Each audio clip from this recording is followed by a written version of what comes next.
This is SpaceTime Series 25, Episode 9.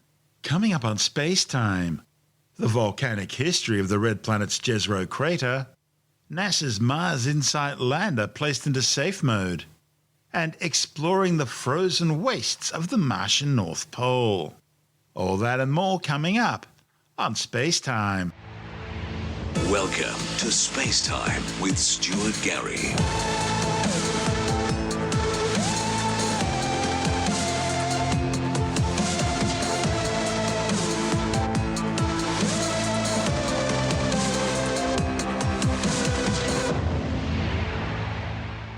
New observations by NASA's Mars Perseverance rover suggest that the South Séítah bedrock it's been rolling over for the past few months was most likely formed from red-hot magma. The discovery has implications for understanding and accurately dating critical events in the history of Jezero Crater. Scientists have also concluded that the rocks in the crater have interacted with water multiple times over the eons and that some contain organic molecules. The findings have been presented at a meeting of the American Geophysical Union in New Orleans. The multi-mission Mars sample return campaign begins with Perseverance. It's collecting Martian rock samples in search of evidence of ancient microbial life. Perseverance has a cache of 43 sample tubes. 6 of them have now been filled and sealed. 4 contain rock cores. 1 has a sample of the Martian atmosphere, and the other is a sort of control designed to observe any contamination the rover might have brought with it from Earth. The cache of samples will eventually be collected by a joint NASA-ESA sample return mission, expected to be launched in the 2030s, to collect the samples and return them back to Earth for more detailed study by scientists in more fully equipped laboratories. Even before the car-sized 6-wheeled Perseverance rover touched down in the red planet's Jezero Crater back in February last year, the mission's science team at NASA's Jet Propulsion Laboratory in Pasadena, California, had been wondering about the origin of the rocks in the area. Were they sedimentary, the compressed accumulation of mineral particles possibly carried to the location by the ancient river system flowing into the crater's dried-up delta? Or were they igneous, possibly born in lava flows rising to the surface from a now long extinct Martian volcano? Analysis by the laboratory aboard Perseverance identified crystals within the rock which told astronomers that what they were looking at was volcanic. A drill at the end of Perseverance's robotic arm can abrade or grind rock surfaces, allowing other instruments such as PIXL, planetary instrument for X-ray lithochemistry, to study them. PIXL uses X-ray fluorescence to map the elemental composition of the rocks. It analysed the South Séítah rock from a core sample using the rover's drill. The PIXL data showed the rock, nicknamed Brack, was composed of an unusual abundance of large olivine crystals engulfed in pyroxene crystals. And that indicates the rock formed when crystals grew and settled in a slowly cooling magma, such as a thick lava flow, lava lake or magma chamber. The rock was then altered by water several times, making it a treasure trove that will allow future scientists to date events in Jezero, better understand the period in which water was more common on the surface of Mars, and reveal the early history of the planet. Still to be determined is whether the olivine-rich rock formed in a thick lava lake cooling on the surface, or whether it was in a subterranean chamber that was later exposed by erosion. Also great news for the Mars Sample Return Project is the discovery of organic compounds by SHERLOC, the scanning habitable environments with Raman and luminescence for organics and chemical instrument. The carbon-containing molecules were not only found in the interiors of abraded rocks which SHERLOC analysed, but also in the dust on non-abraded rocks as well. Mind you, confirmation of organics is not confirmation that life once existed in Jezero Crater. There are lots of both biological and non-biological mechanisms that create organics. Perseverance's sister rover Curiosity has also discovered organics at its landing site in Jezero Crater. But what SHERLOC adds to the story is the ability to map the spatial distribution of the organics inside the rocks and relate those organics to the minerals found there. And that helps scientists understand the environment in which the organics formed. But the preservation of organics inside ancient rocks, regardless of their origin, both at Gale and Jezero craters, does mean that potential biosignatures, that is signs of life, whether past or present, could also be preserved. But that's a question which may not be resolved until the samples are finally returned to Earth in the 2030s. Along with its rock core drilling capabilities, Perseverance has also brought the first ground-penetrating radar to the surface of Mars. RIMFAX, the radar imager for Mars subsurface experiment, creates a, well, I guess you'd call it a radargram of subsurface features up to about 10 metres deep. Data for the first radargram was collected as the rover drove across a ridgeline from the crater floor fractured rough geologic unit onto the Séítah geologic unit. Scientists found the ridgeline contains multiple rock formations with a visible downward tilt. With RIMFAX data, Perseverance scientists now know that these angled rock layers continue at the same angle well below the surface. The radargram also shows that the Séítah rock layers project below those of the crater floor fractured rough. The results further confirm the science team's belief that the creation of Séítah predated the crater floor fractured rough. This ability to observe geologic features even below the surface adds a new dimension to the team's geologic mapping capabilities on Mars. This is SpaceTime. Still to come, NASA's Mars InSight lander forced into safe mode, and exploring the frozen wastes of the Martian North Pole. All that and more still to come on SpaceTime.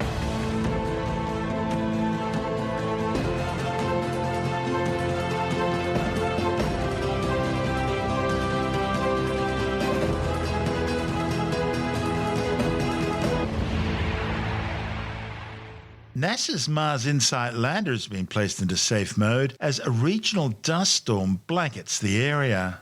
Initial reports suggest the spacecraft is stable and it's sending health data to mission managers.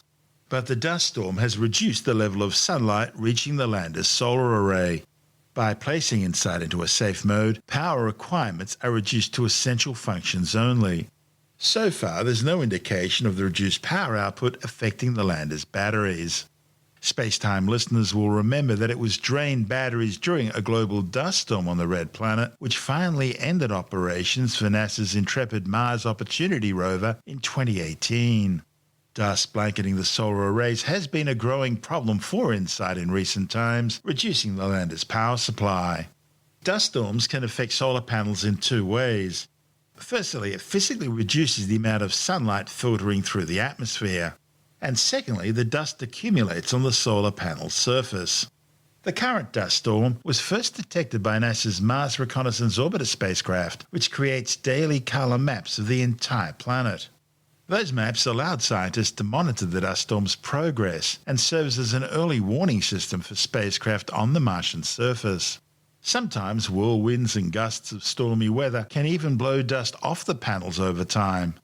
And that happened with both Opportunity and its twin Spirit rover, at least for a little while. InSight landed on Mars in 2018 to study the red planet's internal structure. It achieved its primary science objectives a year ago and is now on an extended 2-year mission. This is SpaceTime. Still to come, exploring the frozen wastes of the Martian North Pole. And SpaceX conducts its first launch for 2022. All that and more still to come on SpaceTime.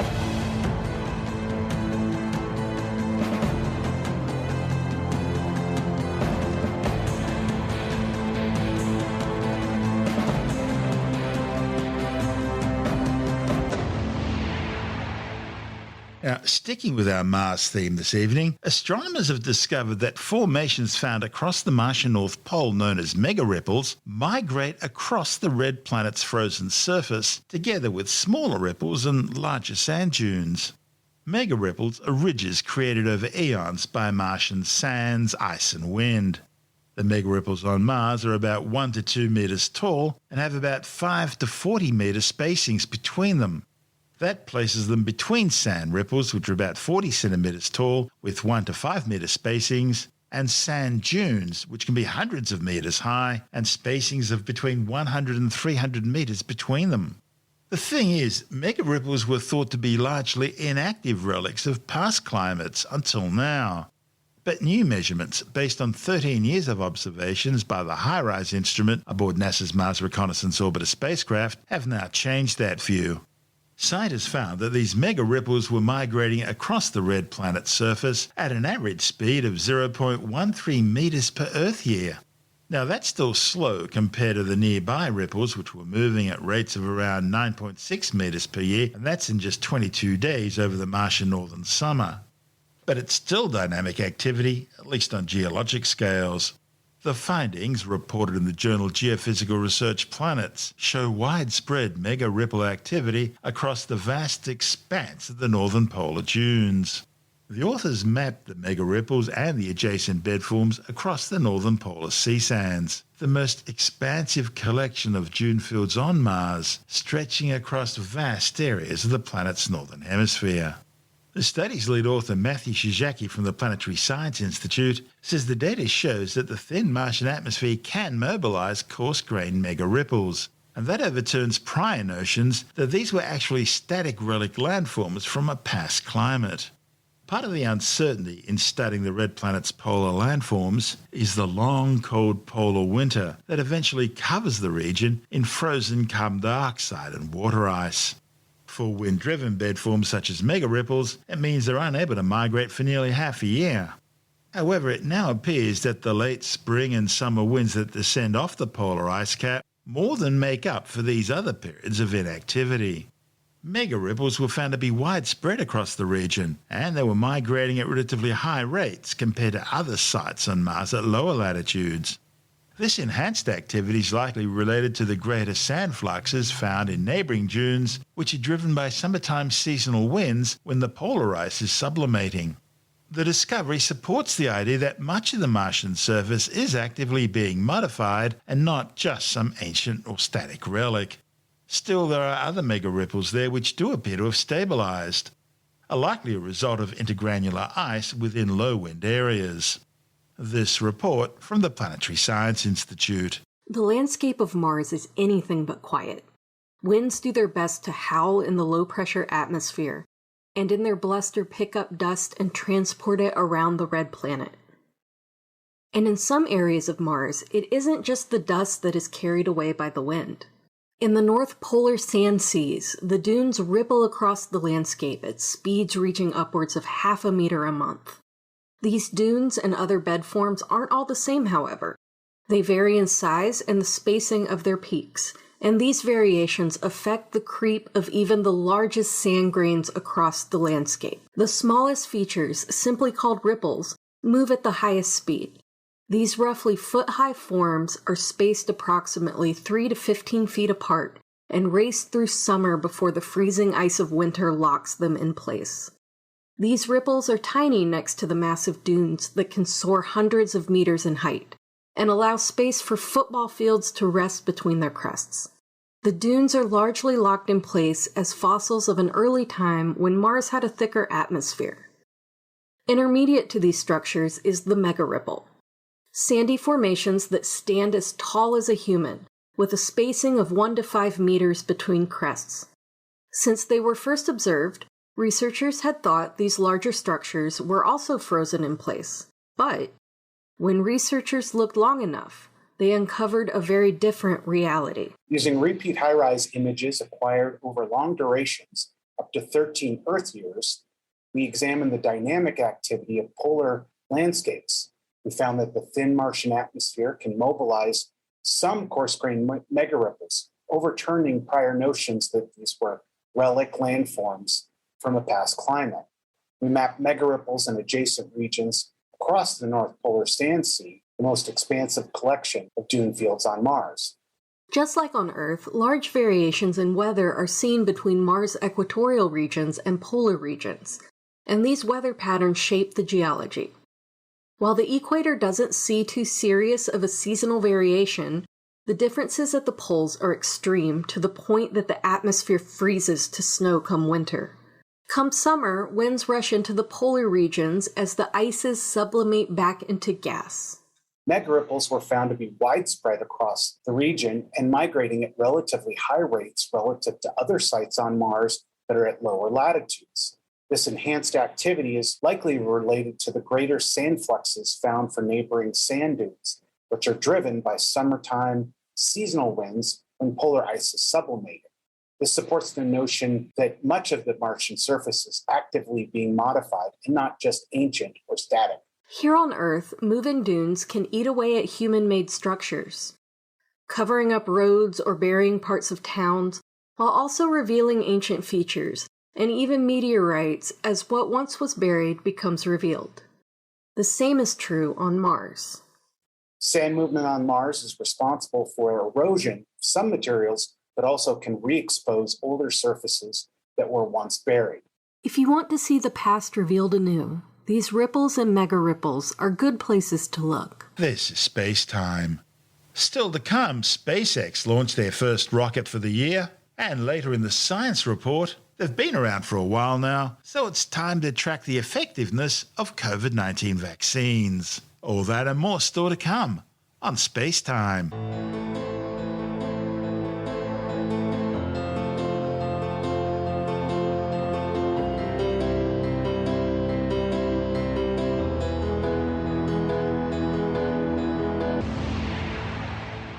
SpaceX's first launch for 2022 has kicked off lots of excitement in Sydney, with locals reporting UFO sightings after seeing the train of Starlink satellites deployed by the mission.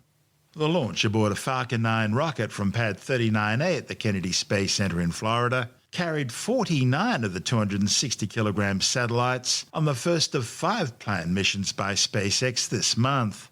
The flight's trajectory was more southerly than previous SpaceX launches, heading along the Florida coastline towards Miami on a polar orbit in order to provide better recovery weather for the first stage booster and fairings. The range is green for launch. Falcon 9's in startup. Falcon 9's autonomous internal flight computers have now taken over the launch countdown, just awaiting the final go from the launch director. LD, go for launch. Let's listen into the terminal count as Falcon 9 takes our 49 Starlink satellites into a 53-degree south inclination orbit. T-minus 5, 4, 3, 2, 1, liftoff.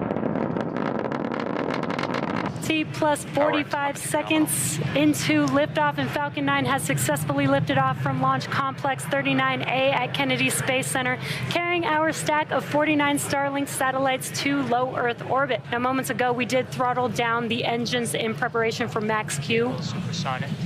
And that is maximum aerodynamic pressure. Max Q. And there's the call out that we just passed through Max Q. That is the largest structural load that the vehicle will see throughout ascent. Now coming up, we will have 3 events happening in quick succession. That'll be main engine cutoff, or what we call MECO, stage separation, and second stage engine start 1, or SES1. MECO is where all 9 of the M1D engines shut off and slow the vehicle down in preparation for stage separation. And vac engine chill has started. And that's just a call out that the engine chill on the second stage is getting ready for ignition. Stage separation is where the first stage separates from the second stage, and with first stage returning back to Earth for landing, while stage 2 continues on its journey with the third event, SES1, or second stage engine start 1. And that's where the MVAC engine ignites up and propels the second stage along with the Starlink satellites to their targeted drop-off orbit. We're just about 10 seconds or so away from those 3 events, and they will be followed by fairing deploy shortly after SES1 as well. MECO. Stage separation confirmed. MVAC ignition. Fairing separation confirmed. Now, the fairing halves flying on today's mission are both flight proven, with one half supporting its 5th flight and the other supporting its 4th flight on today's mission. So we will be attempting to recover the halves again using our recovery vessel Doug to hopefully support future missions. The first stage, the grid fins have deployed. Those help guide the vehicle back to its landing zone. Stage 1 will execute 2 burns in order to make its way back to Earth. The first is the entry burn, where 3 of the M1D engines will reignite, and this helps to slow the stage down as it re-enters the upper part of the Earth's atmosphere. Then the second burn is the landing burn. This is the single engine burn that brings the vehicle speed down very rapidly in order to touch down on our drone ship, a shortfall of gravitas today. Acquisition of signal, Bermuda. And that's just a call out that we have connected with a ground station on the second stage. Got a nominal trajectory call out on second stage, which is great news. Stage 1 FTS is saved. Stage 1 entry burn startup. The entry burn has begun on that first stage. This will last about 20 seconds or so long. Stage 1 entry burn shutdown. Stage 2 FTS is saved. It's a shortfall of gravitas waiting for this booster in the Atlantic Ocean. So we are going to have landing burn coming up on first stage. That'll last about 20 seconds long, and right when landing burn ends, we should have SECO 1 or second engine cutoff 1 on second stage. Stage 1 landing burn startup. There's that call out that the landing burn has begun on first stage. The One drone landing ship. leg deploy. And we have touchdown of Falcon 9. And through the cheering, we also heard that call out for SECO 1, which is great news. Our booster landing today marks our 101st overall successful recovery of a first stage and 134th successful flight of a Falcon 9 first stage. We also heard nominal orbital insertion for stage 2. Next up will be payload deploy of our 49 Starlink satellites. Today's launch marks the first East Coast launch to a 53-degree south inclination. We're flying in the south degree trajectory to increase recovery weather availability for both the booster and fairing halves during the winter months. This mission brings to 1,993 the number of Starlink satellites launched by SpaceX so far. Ultimately, the company plans to have at least 30,000 Starlinks in orbit, a project thought to be a hazard to navigation and an unneeded difficulty for astronomical scientific research. This is SpaceTime.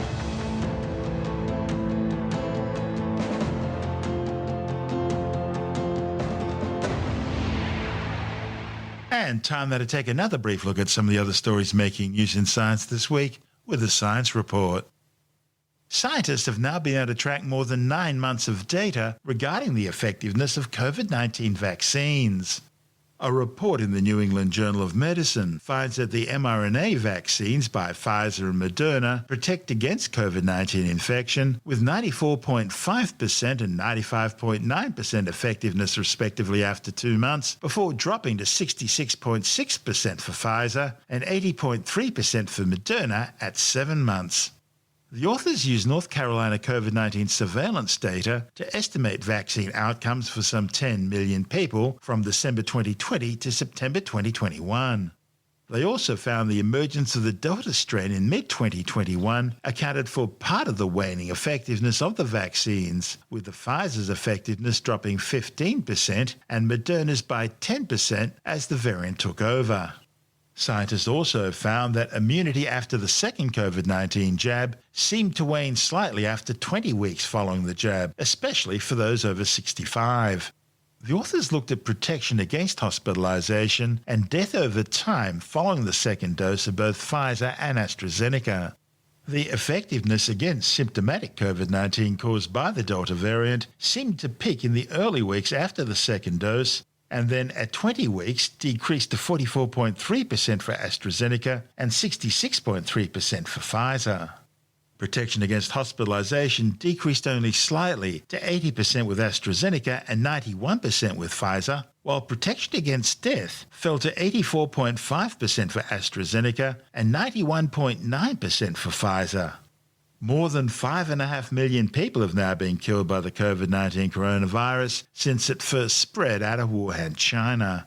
However, the World Health Organization says the true death toll is likely to be double that amount, with more than 315 million confirmed cases worldwide.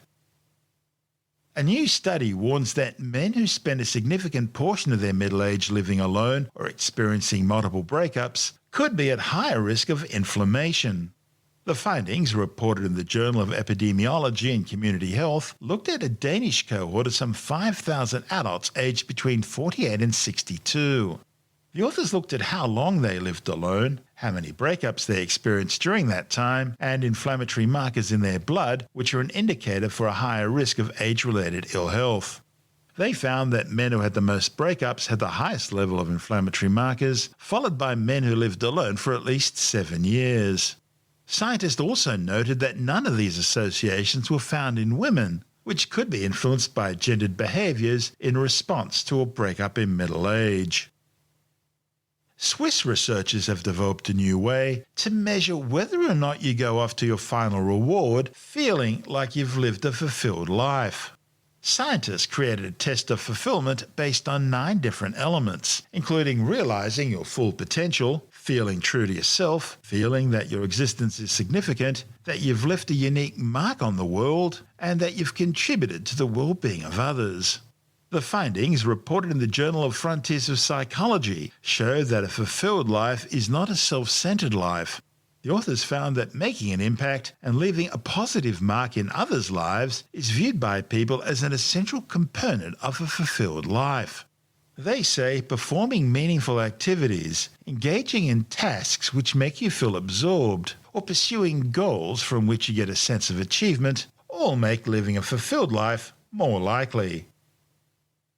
A group of creationists claim they've discovered the site of Noah's Ark in Turkey near the Iranian border. The team say they've created a 3-dimensional scan of a boat-shaped formation on Mount Tenderach, which matches Noah's Ark's dimensions as reported in the book of Genesis in the Jewish Bible or Old Testament. Now, creationists first pointed at this particular rock formation back in 1959, and they've kept pointing at it ever since. That's despite repeated scientific evidence that it is just a geologic rock formation, nothing more. But the group won't be put off. They have faith, claiming their new scans show parallel lines and angular shapes below the ground, which could be rooms or pens underneath a deck or platform. But there's another problem with the location of the rock formation come arc, and that's the fact that it's on the slopes of a volcanic mountain which shows signs of recent eruptions that occurred after the time of the biblical flood. So, is the site really the mountains of Ararat described in the Bible? And are these rocks really the petrified remains of Noah's Ark? Tim Mendham from Australian Skeptics says even fellow creationists are disputing the claim. This is a site on a mountain in Turkey, not Mount Ararat, which is actually 2 mountains, by the way, but on a different mountain in Turkey, there's this geological formation that looks a bit like a boat or a ship. It's got pointy ends on it and it's sort of longish, so it's a slice of orange. Is this the one we see in all the documentary films? That It is these days, yeah, and it's been around and been claimed to have been, the resting place of Noah's Ark for at least about 50 years, if not more. That people have been claiming this. No indication at all that it's anything more than a geological formation. But this recent bunch did 3D scans. Well, of course, therefore that's proof, isn't it? It makes sense, 3D scans. I'm not quite sure how deep a 3D scan can go down into a geological formation, but they said this proved this was Noah's Ark. But as always with the creationist movement, there's a lot of intramural, is that the word? Argument, etc., internal disputes between creationism groups, etc. And in fact, that the group in Australia split because of differences of opinion, and half of them went to America. And those ones who are in America are the ones who are now discounting this new discovery. The one who set up the Creation Museum in whatever place it is in the US with a life-size model of the Ark, his own version, but he said that, no, we've known about this one for ages. It's not Noah's Ark. It's been debunked. And another Australian creationist in the US pointed out that there wouldn't be anything left over of Noah's Ark anyway, because there wouldn't be any trees left after the floods, and have to dismantle the Ark just to build their houses and do their barbecues and things. The idea of a great flood is not new, and in fact, if you have a look at the history of the Black Sea area, there was originally a freshwater lake there, and then the Mediterranean overflowed the Bosporus and formed the Black Sea as we have today. So the idea of a real historical background for the flood story isn't hard to believe. The idea of 2x2 animals going up into a boat and the lions not eating the zebras, that's a bit more difficult. Yeah, I mean, but you've had a long time to actually sort of work out the logistics of a boat. But yeah, the Epic of Gilgamesh talks about, which is Babylonian myth world before. When you're talking about the Tigris and Euphrates area, the Fertile Crescent, those areas are fertile because they flood, right, between the two rivers. And the Epic of Gilgamesh talks about a flood, and of course that being a Babylonian myth, and the Jews being, a lot of Jews being imprisoned in Babylon and then leaving Babylon would have probably picked up on this myth anyway. And there's a similar flood myth in ancient Greek philosophy, ancient Greek mythology, which is very similar to actually the Noah's Ark, where they do collect animals in these things. Obviously, it makes sense if you want to keep all animals alive. Keep your farm animals safe. That's right, yeah. So, I mean, yeah, there are flood myths all over the place because floods happen, and they don't tend to happen on a global scale. But there might be a local flood, and therefore, seeing as the local area is the only area you know, it becomes a global flood. But, the Noah's Ark bit is perhaps a bit more sophisticated than some, but they have had a long time to work on it, even back then when the original books of the Bible were being written. Whether it was written by Moses or not is a different story. But you look at Genesis, all those stories in Genesis, they've had a long time to gestate and try and take out some of the errors, although by no means all of them. That's Tim Mendham from Australian Skeptics.